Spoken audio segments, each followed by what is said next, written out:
What is up, everybody? Welcome back to another video. In today's video, we are back with another episode of Lions Latest, going through the latest Detroit Lions news. And today, we are back with another free agency update. The Detroit Lions, right before we ended our live stream, decided to bring back old Dan Skipper. That is right. Dan Skipper has been re-signed to the Detroit Lions on a one-year deal.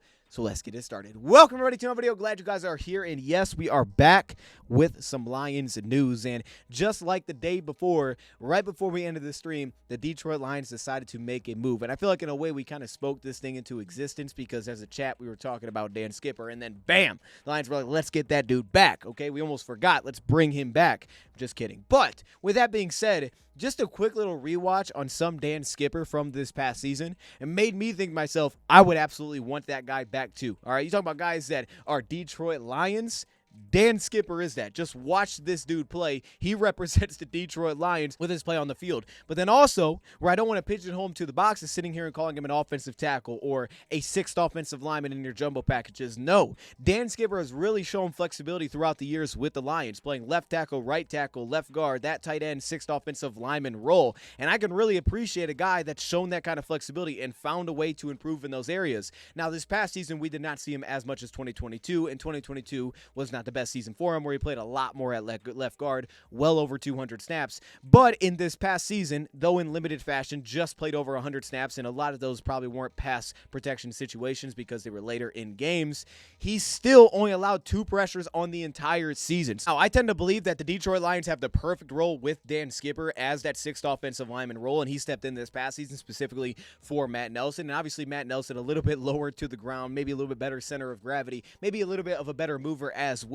Makes sense naturally that he would play that position. But Dan Skipper, I think, has really carved out himself a really solid role in that area for the Lions. But the flexibility is what stands out to me here. And I didn't even realize that Dan Skipper, the 29-year-old offensive lineman who is now re-signed on this one-year deal, played a left guard back at Arkansas in his first season before transitioning to left tackle. He was 6'10" in college, playing left guard, just like he is now. So as crazy as it seems now, he was doing this in college, so he ain't even new to Dan Skipper. He's like, I've been there. I'll do it again. And just quickly watching and taking some notes from some of the early impressions that I had from Dan Skipper, because I don't expect we do a breakdown on Skipper, but to be honest, it might be worth it.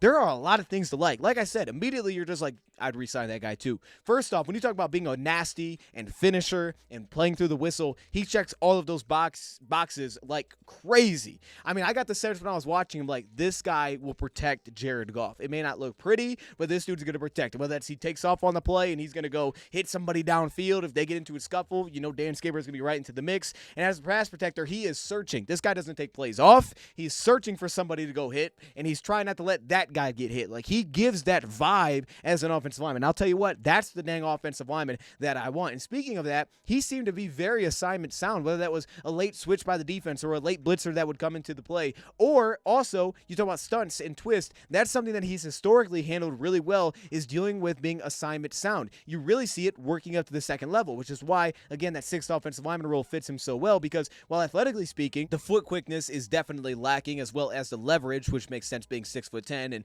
I think that causes him a lot of issues at creating much pop at the point of attack. It seems like more often than not, he's actually playing behind the line of scrimmage than playing in front of the line of scrimmage because he's moving guys off the ball. You don't really get that sense. I think because that he's a little bit more so waist bending, and you'll really see it against the interior defensive lineman, especially at guard, because he's playing against those big bodies. When he's able to kick it a little bit wider, you know, you're hitting edge rushers or linebackers, and all of a sudden at that point, usually you get your hands on him, like, you're knocking that dude down. So he's fine there, and it really can help him, I think, as a run blocker.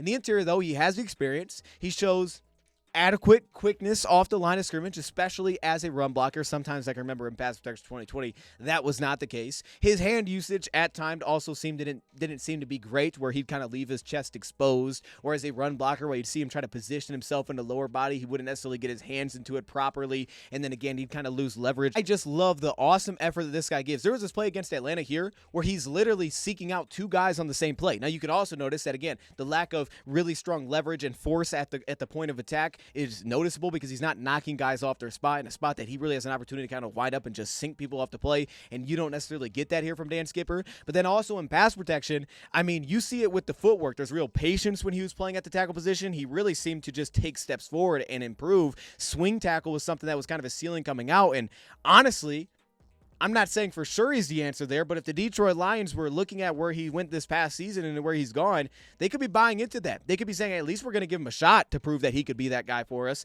because you see the patience in pass protection, understanding his limitations, but not oversetting off the line of scrimmage in particular. The timing within his hands is usually pretty good. And then a play like this at guard where you see him reset his base. It cut off a little early, but you can see the anchor that's created here by Dan Skipper. And he does have a little bit of nuance in terms of the hand usage. You'll get some like down swipes to defensive linemen, especially when they're a little bit off balance, to try to kind of knock them off balance completely. His base always seems to kind of be on point as well. Resetting his base, creating an anchor, some of the flexion in the ankles there. I mean, I'm looking at players like this and I'm like, yo, this dude's doing his thing. As a run blocker, obviously you kind of want to lean into what he does well. Like I said, foot agility, he's on the ground too often. Foot quickness probably isn't really there, especially for an interior offensive lineman. Even if he gets out of the stance pretty well, once you start to ask him to move, the foot quickness can lack a little bit. Though I do like the positioning and the assignment savviness because he knows exactly where to get to. So if he's at his tight end role, he can get up to the second level. On screens, he knows how to go search somebody out, and he's going to make sure that he hits that dude. Even if it's well after the play, he's going to go find someone to hit, and he's going to do it. He's not going to stop until he hits that guy.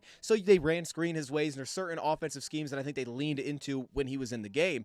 But as a tackle, utilizing his length, which is pretty good, about 33 and a half inches, he had the ability to kind of seal up the edge, wall it off, create good positioning so he can kind of open up a gate for outside zone plays in particular. I really like this move by the Lions. And honestly, I want to watch more Dan Skipper. We might have to do a breakdown of this guy. I mean, you see the name and you're like, okay, Dan Skipper's back. That's awesome. But to be honest with you, I mean, statistically speaking, it was rough last year. 19 pressures and only 203 pass block scenarios. Again, this year, 2 pressures, but only 34 pass block scenarios. So it's a very limited fashion, but a guy that has shown flexibility, steps in whenever it's needed, playing that sixth offensive lineman role for us, and just plays with this kind of energy and effort where I get the vibe that this guy's going to hit somebody or he's going to protect our guy. As crazy as it might look, he's going to make sure of that.